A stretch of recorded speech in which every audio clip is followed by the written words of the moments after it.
السلام علیکم ورحمۃ اللہ وبرکاتہ۔ وعلیکم السلام ورحمۃ اللہ وبرکاتہ۔ کیا حال ہے؟ خیریت سے ہیں آپ؟ الحمدللہ، اللہ کا کرم ہے، میں خیریت سے ہوں۔ اور آپ کیسی ہیں؟ سب ٹھیک ٹھاک تو ہے نا؟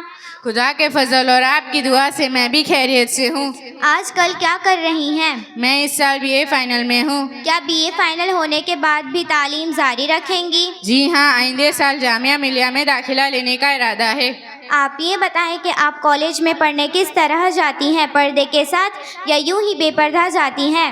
آپ نے بھی کیا اوٹ پٹانگ سوال کر دیا۔ بھلا کالج اور یونیورسٹی میں پردوں کا کیا کام؟ سچ پوچھوں تو میں آپ کو بتا دوں، مسلمان عورتوں کی ترقی کی راہ میں سب سے بڑی رکاوٹ پردہ ہے۔ دنیا کہاں سے کہاں پہنچ گئی، نئی نئی ایجادات، ٹیکنالوجی سے دنیا بھر گئی۔ سائنس کی بدولت دنیا سمٹ کر ایک بستی بن گئی ہے، دنیا مٹھی میں آ چکی ہے۔ ہر انسان نئی سوچ کا حامل ہے، لیکن ایک آپ اور آپ جیسی بہت سی مسلمان عورتیں ہیں کہ وہ پردے سے باہر نکلنا ہی نہیں چاہتی۔ یاد رکھیں، جب تک مسلمان عورتیں پردے میں بندی رہے گی وہ کبھی ترقی نہیں کر سکے گی۔ پردہ نہ صرف عورتوں کی ترقی میں آڑ ہے بلکہ پورے قوم کے زوال کا وہی سبب ہے۔ دنیا کی ترقی و یافتہ قوموں کو دیکھیے، ان کی عورتیں ہر میدان میں شانہ بشانہ ہو کر کام کر رہی ہے، اور میں سمجھتی ہوں کہ یہی ان کی ترقی کا راز ہے۔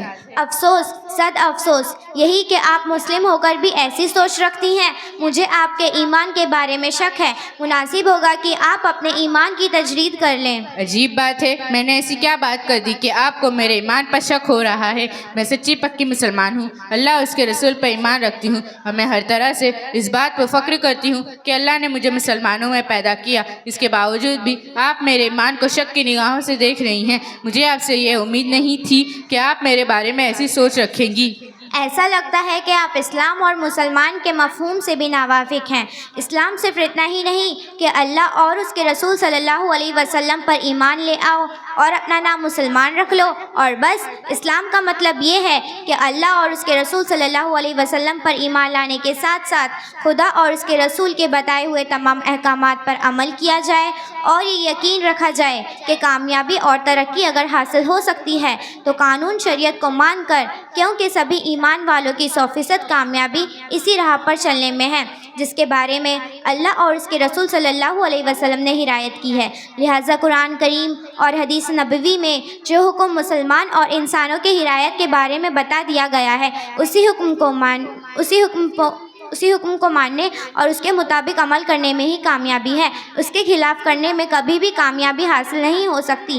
آپ کو معلوم ہونا چاہیے کہ شریعت اسلامی نے عورتوں کے لیے پردہ فرض کیا ہے۔ پردے کا حکم اللہ نے دیا ہے۔ یہ کسی مولوی ملا کے گھر کی بات نہیں بلکہ خالق کائنات کا نازل کیا ہوا حکم ہے۔ اس لیے پردے کا انکار قرآن کریم کے ایک حکم کا انکار ہے، اور قرآن کریم کے کسی بھی حکم کا انکار کفر ہے۔ قرآن کریم کی کس آیت میں پردے کا حکم ہے؟ سورہ احزاب کی آیت نمبر 33 میں ارشاد خدا بندی ہے۔ ترجمہ: اور تم اپنے گھروں میں قرار سے رہو اور زمانے جاہلیت کی طرح نہ پھرو۔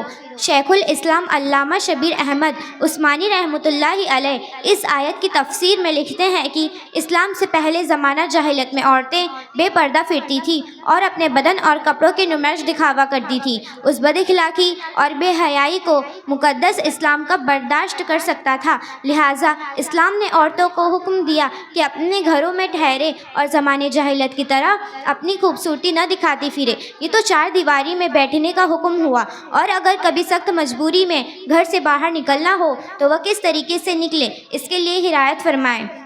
ترجمہ: اے نبی صلی اللہ علیہ وسلم، آپ کہہ دیجئے اپنی عورتوں کو، اپنی بیٹیوں کو اور مسلم عورتوں کو جب ضرورتاً گھر سے باہر نکلنا ہو تو وہ اپنی چادریں سروں سے ذرا لٹکا لیا کریں۔ روایت میں ہے کہ آیت کے نازل ہونے پر مسلمانوں کی عورتیں بدن اور چہرہ چھپا کر اس طرح نکلتی تھی کہ صرف ایک آنکھ دیکھنے کے لیے کھلی رہتی تھی۔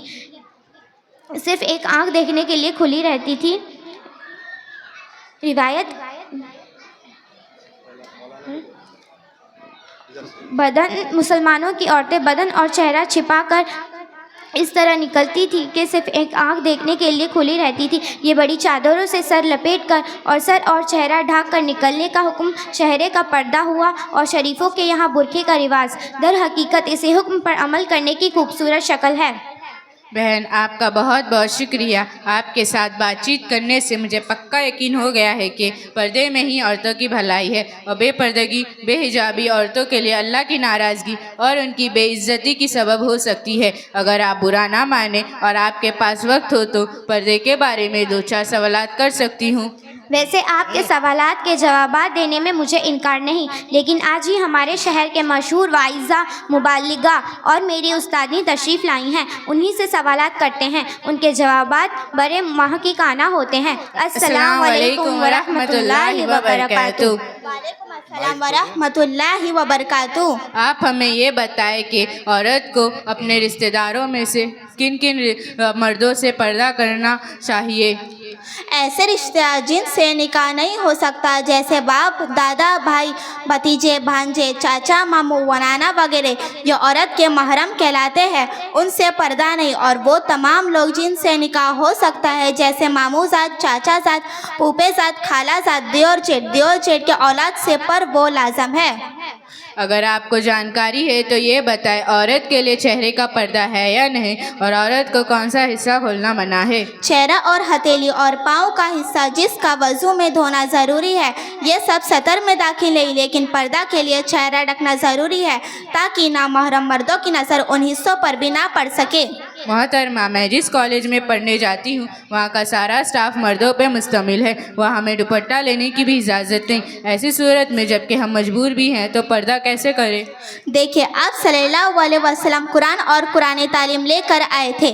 آپ صلی اللہ علیہ وسلم کی اس دنیا میں تشریف اور نور نبوت کے ساتھ ہوئی ہے، اور آپ نے علم حاصل کرنے کی ترغیب بھی دی ہے اور اس کی فضائل بھی بیان فرمائی ہے. اور دنیا علوم انسان کی ضرورت ہے، حدود شریعت میں رہتی ہوئی ہے، اس کو حاصل کرنا بھی ضروری ہے. لیکن جو تعلیم احکامات الہیہ سے دور کر دے، اس تعلیم کو حاصل کرنے کے لیے اللہ اور اس کے رسولوں کے حکموں کو توڑنا پڑے، وہ علم نہیں، جہالت ہے. آپ اور آپ جیسی مسلم لڑکیوں کا اسکول اور کالج میں علم حاصل کرنا جائز تو ہے، مگر پردے کی شرعیت کے ساتھ، کیونکہ بغیر پردے کے نامحرم مردوں کے ساتھ پڑھنا فتنے سے خالی نہیں ہے. محترمہ، میں آپ کی شکر گزار ہوں. آپ نے میری تمام غلطیوں کی بہت ہی اچھی طرح اصلاح فرمائی. دعا فرمائیے اللہ تعالیٰ تمام مسلم عورتوں کو سریر پردے کے ساتھ زندگی گزارنے کی توفیق عطا فرمائے. آمین. السلام علیکم ورحمۃ اللہ وبرکاتہ. وعلیکم السلام ورحمۃ اللہ وبرکاتہ. ماشاء اللہ. اس سے پہلے جو بچہ